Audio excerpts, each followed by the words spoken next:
March 20th is World Rewilding Day. But what is rewilding? And how is wilder nature better for animals, people, and the planet? What is rewilding? To rewild, or rewild, means to make something wild again. The idea is to restore natural environments to their original state, back to how they were before human activity damaged them.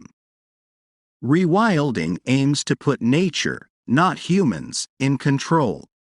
By bringing back the wild animals and plant life that naturally existed there before, we can help ecosystems like rivers, oceans, forests, mountains, and grasslands to recover. Rewilding does not generally involve direct actions such as humans planting trees. Instead, we must step back and allow nature to take care of the process. Why do we need rewilding? Our planet and our life support system is in serious trouble. Rivers are polluted, oceans are full of plastic, and forests are dying. Many plants and animals have become extinct, and many more are in danger.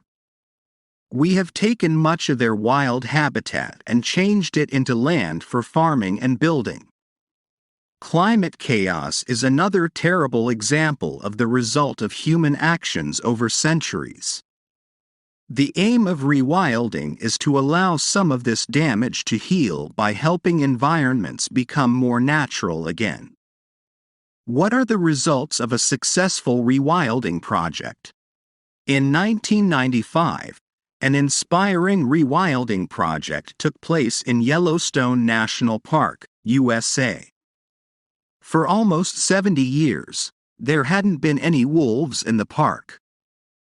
As a result, there were too many deer and they were eating all the trees and plants.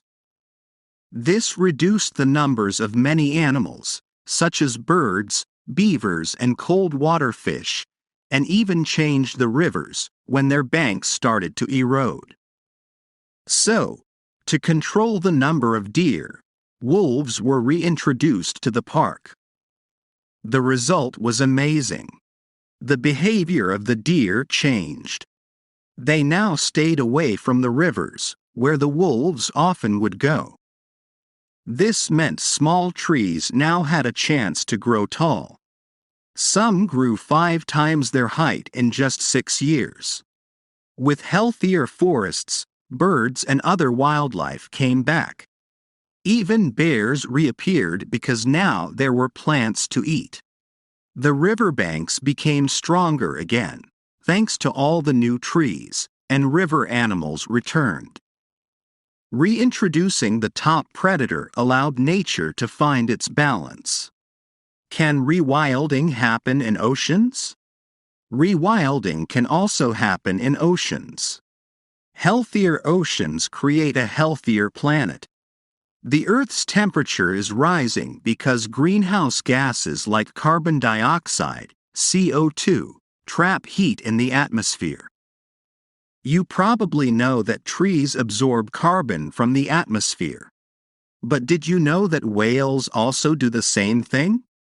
During its lifetime, one large whale can absorb around 33,000 kilograms of carbon, while a tree absorbs 22 kilograms a year.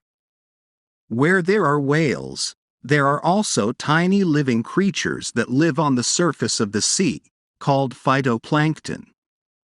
They also absorb carbon dioxide. In fact, phytoplankton absorb an estimated 40% of the CO2 in our atmosphere. That makes phytoplankton really important in the fight against climate change. And it makes whales especially important because whale excrement feeds phytoplankton. Sadly, the whale population is just a quarter of what it was centuries ago. Rewilding would mean not only stopping whale hunting but also creating protected areas where fishing and shipping are banned. Rewilding the ocean by banning human activity in certain areas would increase the whale population and fuel phytoplankton, restoring the marine ecosystems that absorb CO2. What is World Rewilding Day? On the 20th of March 2021, people across the planet celebrated the first ever World Rewilding Day. The day continues to be held every year and is organized by the Global Rewilding Alliance.